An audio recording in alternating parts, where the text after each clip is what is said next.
एक राजा ने भगवान का एक सुंदर मंदिर बनवाया और उसमें एक पुजारी को पूजा करने के लिए रखा। काफी समय बीत गया, राजा की भी उम्र हो गई थी और पुजारी की भी उम्र हो चली थी।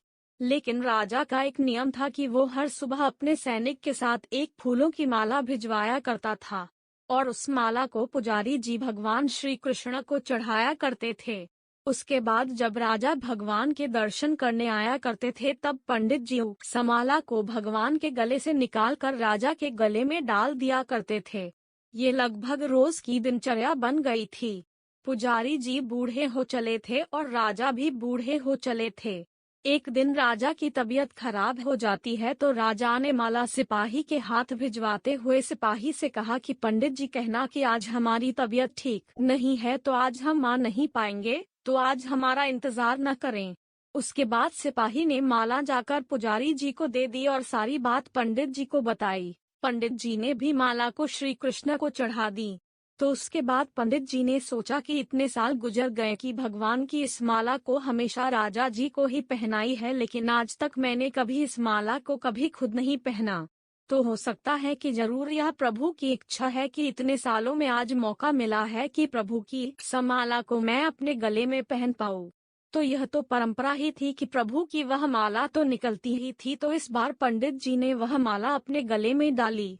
लेकिन तभी सिपाही दौड़ते हुए आया और बोला कि महाराज को वहाँ कुछ ठीक नहीं लग रहा है, तो राजा साहब मंदिर की तरह ही आ रहे हैं, आप तैयारी करना शुरू कीजिए। डंडा राजा को लगा कि इतने सालों से बनी हुई परंपरा कहीं टूट न जाए, इसीलिए वह मंदिर की ओर आने लगे।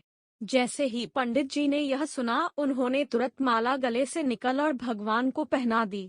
घबराहट में पंडित जी समझ नहीं पाए कि उन्होंने क्या गलती कर दी है।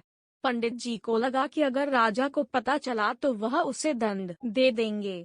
अब राजा आए तो रोज की तरह पंडित जी ने माला भगवान के गले से उतारी और राजा को पहना दी। लेकिन राजा की नजर माला पर पड़ी, उसमें एक सफेद बाल था। राजा को बात समझ आ गई कि ये सफेद बाल पुजारी का है। राजा ने पुजारी से पूछा कि क्या इस माला को आपने पहना था? यह सफेद बाल कहाँ से आया? तो पंडित जी डर गए और डर के मारे बोल दिया कि यह सफेद बाल तो श्री कृष्ण का है, भगवान का है। राजा को गुस्सा आ गया कि एक तो पंडित छल कर रहे हैं और ऊपर से झूठ बोल रहे हैं। राजा ने थोड़ा गुस्से में आकर पूछा कि कृष्ण जी के कब से सफेद बाल हो गए? ठीक है, कोई नहीं, मैं कल श्रृंगार के समय आऊंगा, तब देखूंगा कि श्री कृष्ण के बाल सफेद हैं या नहीं। और याद रखना पंडित, अगर बाल काले निकले, सफेद नहीं निकले, तो कल के कल आपको इस छल के लिए मृत्यु दंड दिया जाएगा। और राजा गुस्से में तमतमाते हुए वह से चले गए। और इधर पंडित जी को अपनी मृत्यु नजर आने लगी थी। वो श्री कृष्ण के आगे दंडवत कर लेट गए और बोले कि प्रभु मुझे क्षमा कर दीजिए, मैं लोभ में आ गया था, मुझे लगा यह माला मुझे भी पहननी चाहिए, मुझे बचा लीजिए प्रभु, नहीं तो कल राजा के हाथों मेरी मौत निश्चित है। पंडित पूरी रात भगवान से विनती करते रहे, रोते रहे, प्रार्थना करते रहे कि प्रभु मुझे बचा लीजिए। अगली सुबह राजा श्रृंगार के समय पहुंचा और पहुंचने के बाद राजा ने पंडित से कहा कि पंडित जी मुकुट उतारिए, मुझे बिहारी जी के केश देखने हैं।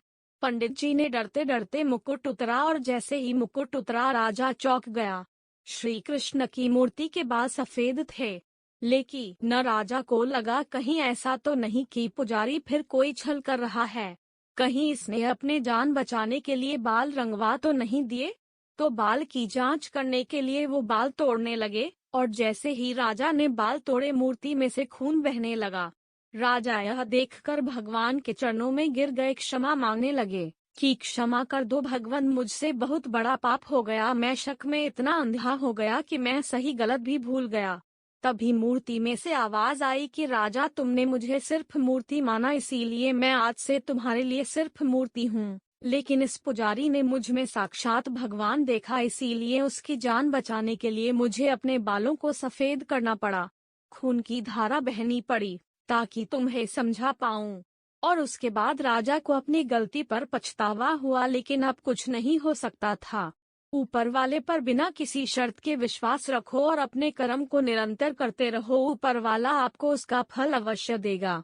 तो उम्मीद है आपको यह कहानी पसंद आई होगी। हमें कमेंट करके जरूर बताइएगा।